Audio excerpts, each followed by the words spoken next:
Okay, and we're at the Hikotron stand here at the Everything Electrical show this year. There's a lot of charging companies, but Ron from Hikotron's here to tell us a bit about their story because they're a little bit different. So what's Hikotron and what brings you over to show us the Hikotron? Hi everyone.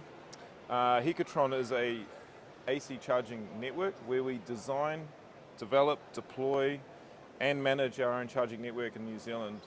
Everything you can see here is made in New Zealand. We've got a full stainless design, super robust, which means that we don't need to put any bollards around the particular unit.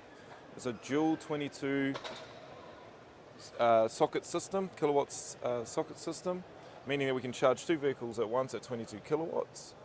So it's not split load, two are connected, they both get 22? So yes, you can wire it up for 22 full load, or you can split it if you like, and you can also wire it at single phase if you want to. Yep. So you've got those options for you, depending on the connection that you have available at your site. It's very flexible in terms of that. One of the unique features that we do have on our particular unit that we got deployed in New Zealand is that we do have tap and go, which allows our users to approach the charger, meaning that they can plug in, simply tap their credit card, and that will initiate the charge. Yep. And to stop the charge, they can just come back, tap the same credit card again, and they'll unlock their cable, and then they can access a receipt online if they need a GST or VAT receipt to do that. So do they need an app to use it, or? They have the option at the moment, so you can use an app. So if you're a user that likes getting that feedback, you know, how many volts you're pulling, how many amps you're pulling, what you've been currently charged, is your car still charging, for example, you can use the app. Or if you want the convenience, you can just tap and go, so you've got both options. Yep. Go on. We do have another feature as well, which we call the self-rescue system. If the system goes down, like if we have a power cut, for example, or we lose comms because the telco has lost signal, and your cable becomes stuck in the unit because these lock in to keep your cable safe, you can actually ring us up, we can provide you a code, and you can manually release or self-rescue your own cable with a simple lockbox on the back with a pull ring. Okay, yep. Very, very basic, very simple, but very effective. Very effective. Yeah, Had that happen much?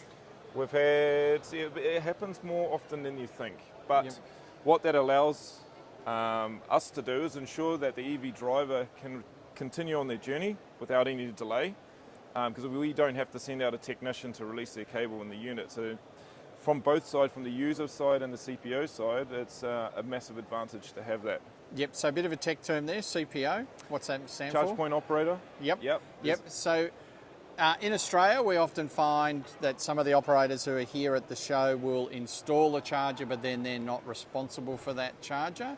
How does your one work? So in New Zealand, currently, as I said at the start, we actually deploy and manage our own assets. So if something goes wrong with this asset, we're responsible, we'll respond, we'll help you out and ensure that you can either charge or get on your journey, which is a little bit different. So we're basically vertically integrated company, right from the design, right to deployment and management, to back end, we design everything.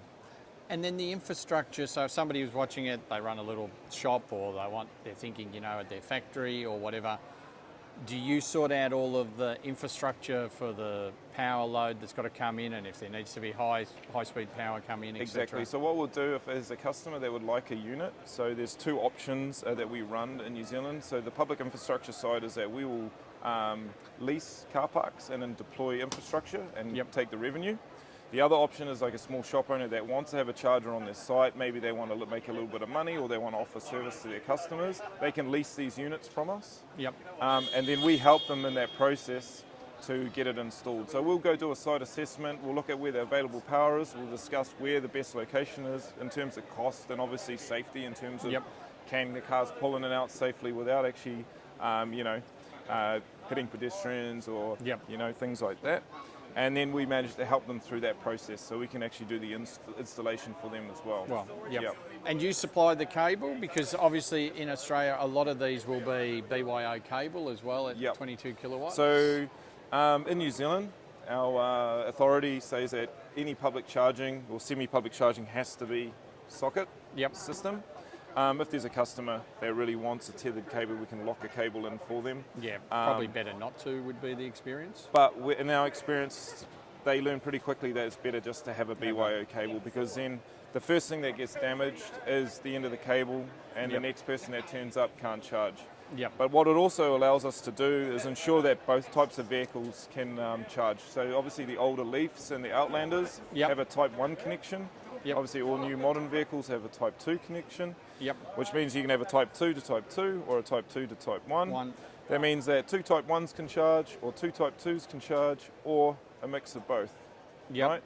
So it's not dependent on which one is on what socket. And really for a site owner, you don't need to worry once you've got it installed, because you'll take care of so everything. Once it's installed on a site, we act as a CPO or your partner, and basically we manage the asset for you. But if you're leasing the unit, you take all the revenue minus the small admin fee. Small admin fee. Yeah. Okay, well, how's it gone so far at the show for you? Oh, awesome. Actually, there's been great interest here at the moment. A lot of people, general interest from councils, actually other suppliers of hardware are pretty interested in what we're doing, especially with the tap and go. People really like the packaging. It's really slender, very small, really nice, and very powerful compared to comparative units. But it's also the installers that have come to see us have really liked how simple it is for them to install. They don't have to take anything apart. They basically just tip the unit over. They can put in their wires. It's all lever lock.